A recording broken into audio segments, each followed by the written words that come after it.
Bismillahir Rahmanir Rahim. In the name of Allah, the Beneficent, the Most Merciful. I'd like to welcome you, dear viewers, to another in our series, Understanding the Qur'an, in which we are looking at the interpretation of the 67th chapter of the Qur'an, known as Surah Al Mulk, or the Dominion. In this segment, we're looking at verse 16, and this begins another series of thoughts which God calls on us to reflect on our situation.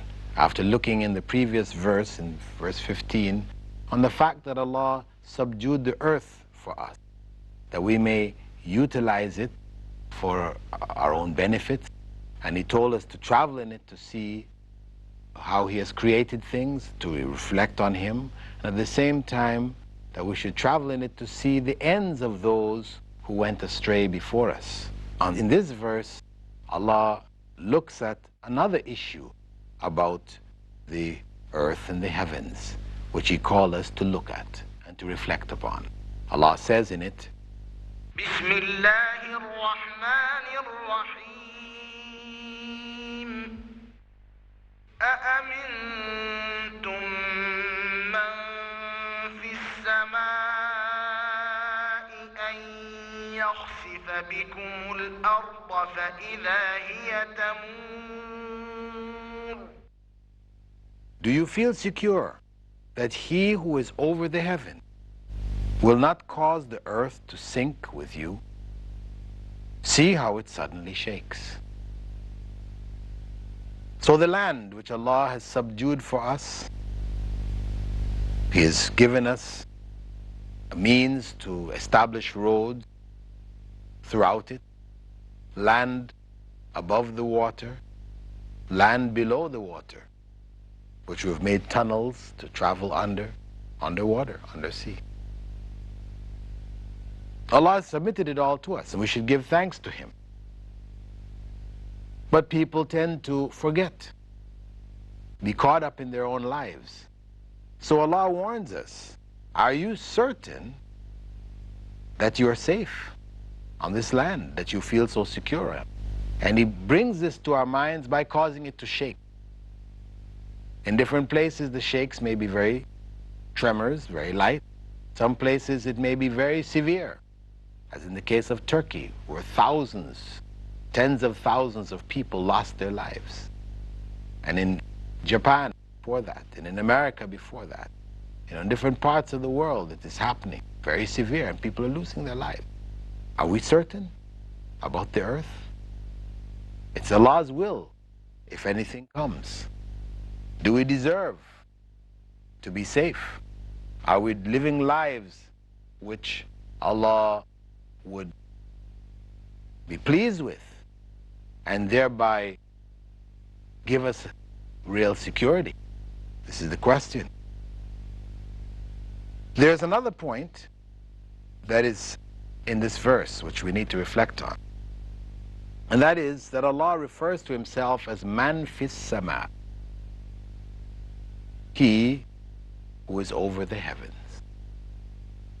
Allah, in this verse, in this statement here, confirms for us that He is not within His creation, but above it. He is beyond it. It's a very important concept, because so many people are confused in thinking that Allah is inside of His creation. For example, that each human being has a part of Allah within himself or herself. The soul. People say the whole soul is divine. It's a piece of God which is inside each and every one of us. That is for us to realize that we are in fact God, because soul is what is our essence. The body is nothing. So if the soul is a part of God, then we are God. We are part of God. We are God. These kind of confused ideas are rejected by Islam. Allah, God, is above His creation and beyond it. Or as Hindus believe, for example, with regards to their idols. When they practice their pujas, their acts of worship, they believe at that time that God, and they believe ultimately there is one God, Brahma, becomes infused in the idol. that God becomes present at that moment of their worship inside of their idols. But this is falsehood. This is falsehood. It leads to the worship of God's creation. God is not within His creation. And it is only amongst the deviates, those who have deviated from true Islamic teachings, that these ideas, are promoted openly. And unfortunately, the masses of Muslims have been touched and bruised by some of these ideas. You have people like the 12th century Spanish mystic Ibn Arabi, who described Allah in one of his principal works. It's called Al-Futuhat Al-Makkiyah, in which he said in it, glory be to He who made all things appear while being their essence. He was claiming that Allah was the essence of everything. Inside every atom is Allah. Inside every body, every being, every piece of thing, it's Allah. So really, what is the difference? They call this wahdatul wujud. What is the difference between Allah and His creation? Nothing. Such ideas, such concepts are foreign really to Islam. They are things which have been brought over from other philosophies of Greece, Rome, or Persia, or India, etc. But from an Islamic perspective, no, Allah is above and beyond His creation. There is also the claim by some that Allah will enter into His creation. And of course, with the Christians, the issues of God, entering to Jesus. Was Jesus complete man and complete God? Was He half man, half God? Was He a man who God filled? Like a vessel is filled by fluid or whatever. Some of their arguments were expressed these kind of ideas. And you have people amongst Muslims who made these type of claims, like Abu Yazid al-Bistami, 15th century mystic, who on one occasion cried out, saying, I came out of Allah into Allah until He cried out from within me saying, O you who I am you. This is madness. This is nonsense. On another occasion, he was reported to have said, praise be to me, I am the divine reality. I am the true God. Praise be to me. I must be celebrated by divine praise. You have others like Al-Hallaj, who another so-called mystic, classified and listed as among the saints, so-called saints, by those who hold the belief that an individual can ultimately become God. He said, if you do not recognize God, at least recognize His sign. I am the creative truth, because through the truth, I am eternal truth. My friends and teachers are Iblis and Pharaoh. Iblis was threatened with the hellfire, yet he refused to recant. Pharaoh was drowned in the sea, yet he did not recant, for he would not acknowledge anything between him and God. And I, though I am killed and crucified, and though my hands and feet are cut off, I do not recant. He was claiming, Al-Hallaj was claiming that he and God were one. An al-Haq, he used to proclaim. And he was threatened with death, but he refused to recant his statements. The reality is that the spirit, the human soul, is not God. This creates problems when you think of human beings going to hell and being punished, as we spoke of earlier. God spoke of those being in hell and being punished. Punishment which will reach right into their souls and burn their souls. Now, if that soul is God, then what are we saying? God is being punished in the hellfire. And if God is good, how can that be? See, so it creates all kinds of, philosophical, theological problems. No, it's false belief. The soul of human beings was created by God. It's not a piece and part of God. This is ancient Greek philosophy. Plato wrote about it in his book called the Symposium. He talked about how pieces of God came into this world and was clothed by the material flesh, and that the purpose of life was for one to realize that one in fact was God, realizing God within oneself, and then through a series of exercises free oneself from the physical body and reunite again with God. And this is nonsense. This is Hindu philosophy. This is Gnosis. This is everything but Islam. With regards to the spirit, and people claim, well, okay, but Allah said in the Qur'an, that He created Adam and He breathed in Adam from His spirit.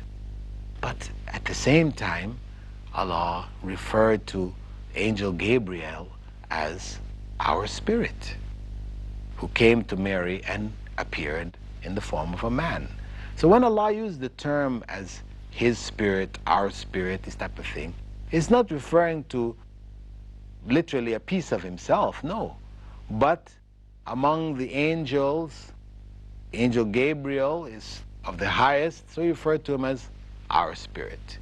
The spirit which was put into human beings. Well, there's a spirit in human beings, the spirit in Adam, the spirit in the animals, etc., etc. But the spirit in human beings is a special category. So He calls it His spirit.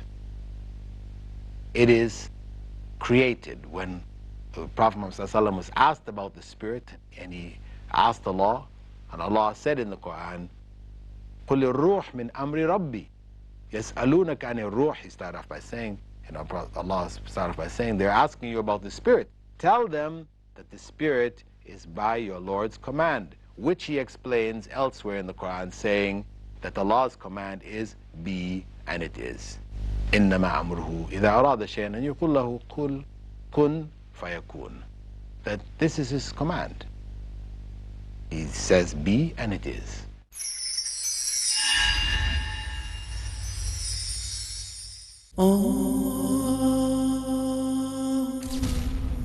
We are not addicted to dawah. Addiction implies a short-term fix. One doesn't need to get into the zone to talk about Islam.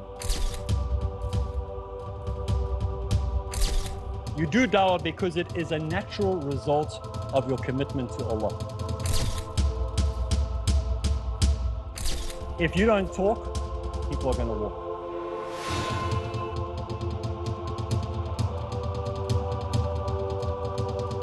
The most effective combination in the propagation of true Islam is found in Dawah Ilallah. Join me, Arif Islam, as we go through Dawah Ilallah only on Peace TV.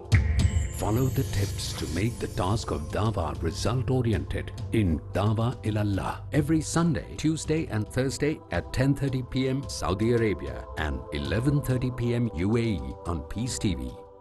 الحمد لله رب العالمين الرحمن الرحيم مالك يوم الدين إياك نعبد وإياك نستعين اهدنا الصراط المستقيم صراط الذين أنعمت عليهم غير المغضوب عليهم ولا الضالين آمين. Taraweeh, next on Peace TV.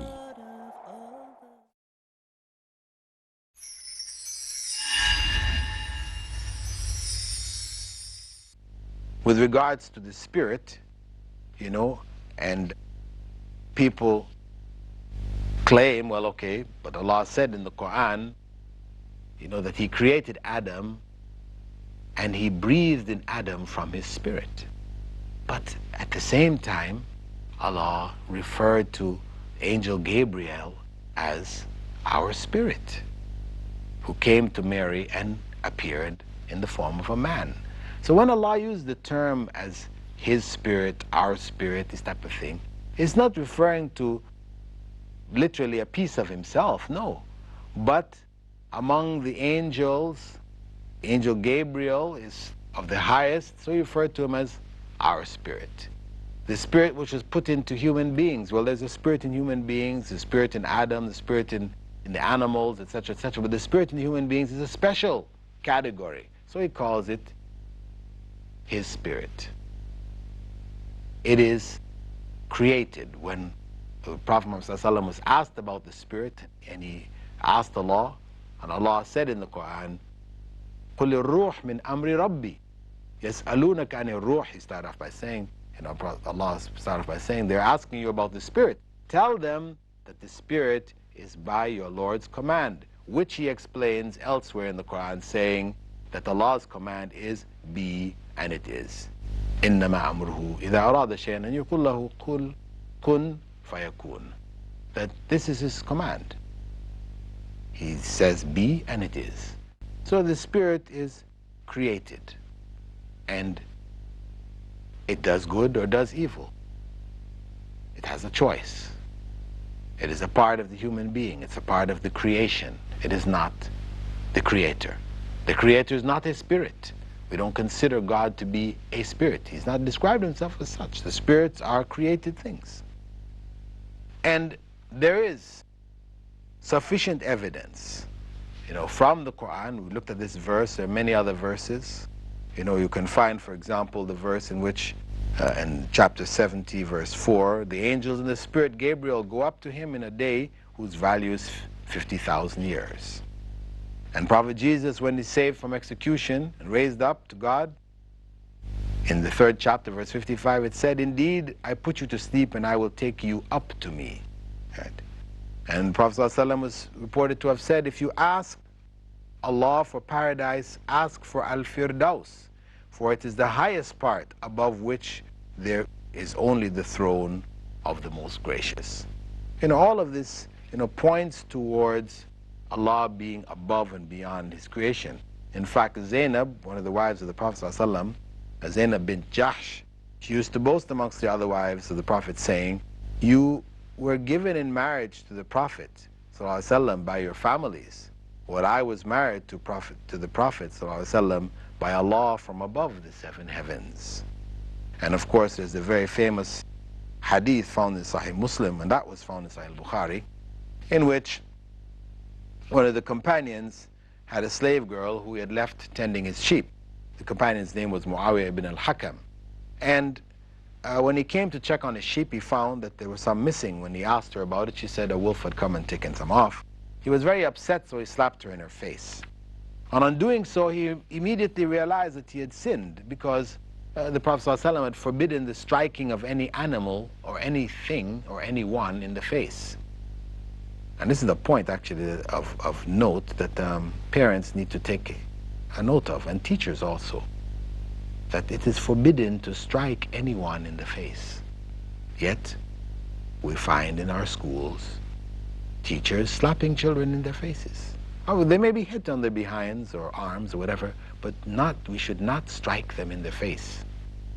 This is forbidden. And this is why boxing as a sport is forbidden in Islam. Training for training purposes with guards, etc., is one thing, but just as a sport, going and bashing people up in their faces and things, this is something forbidden in Islam. Anyway, the companion, having slapped his slave girl in the face, realized that it was, he had made a grave error. So he came to the Prophet ﷺ and he asked whether he could free her as atonement for his sin. The Prophet ﷺ said, bring her to me. When he brought her, he asked one question. First, he asked her, Ayn Allah, where is Allah? And she answered, Fis sama, above the heavens. Then he asked her, who am I? And she said, you are the messenger of Allah. And he turned to Muawiyah and said to him, Atiqha fa innaha mu'mina. Free her because she is a true believer. On the basis of her statement that Allah was above the heavens, he told this companion to free her because she was a true believer. So this is confirming where Allah is with regards to this world, this universe. Allah is above and beyond it. He's not a part and piece and among it, inside of it, etc.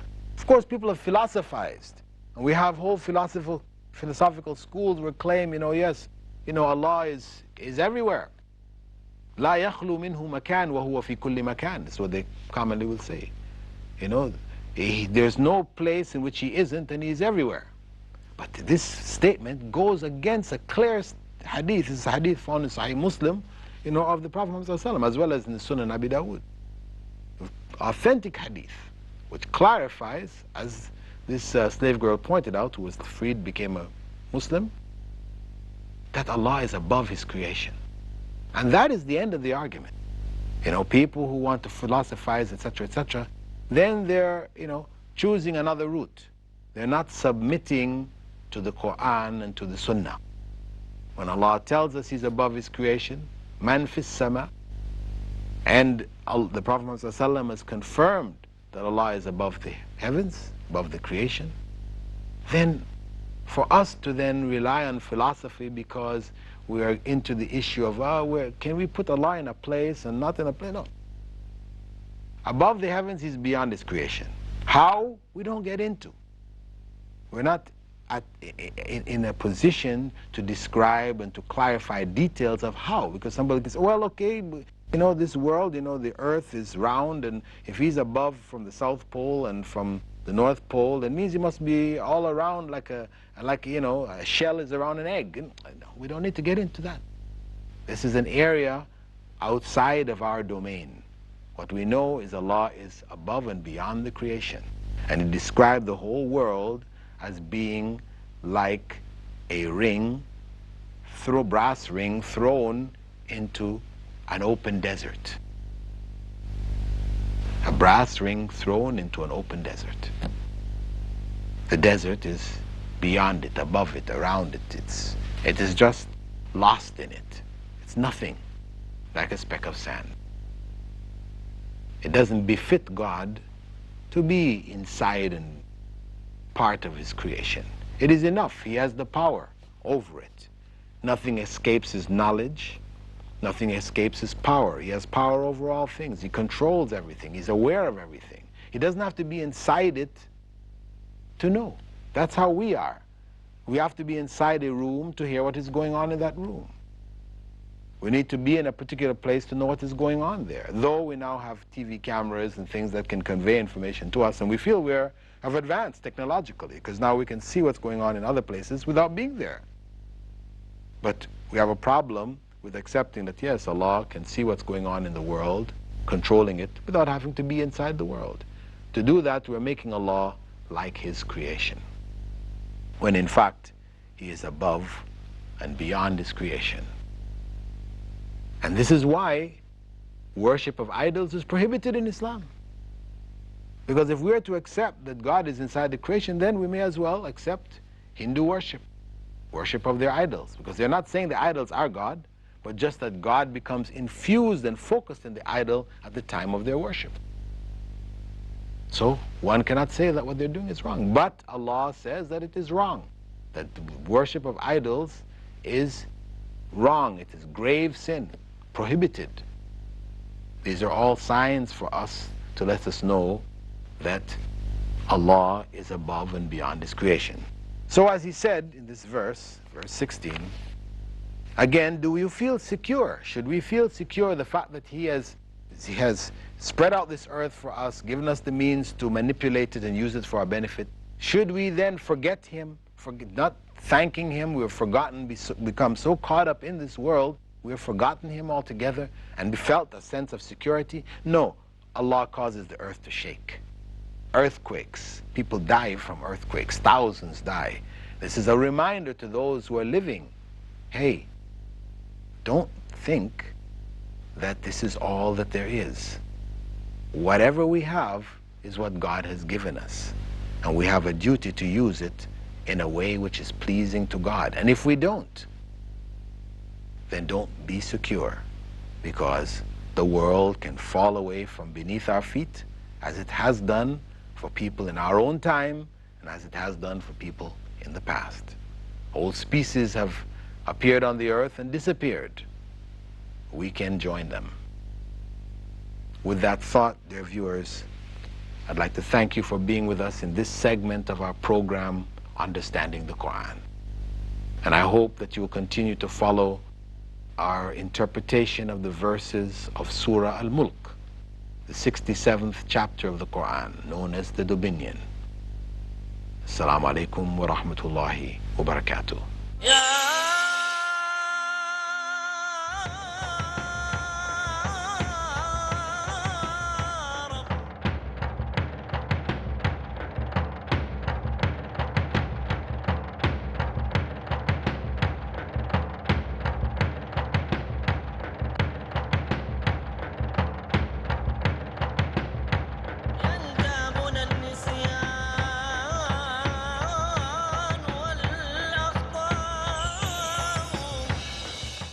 الله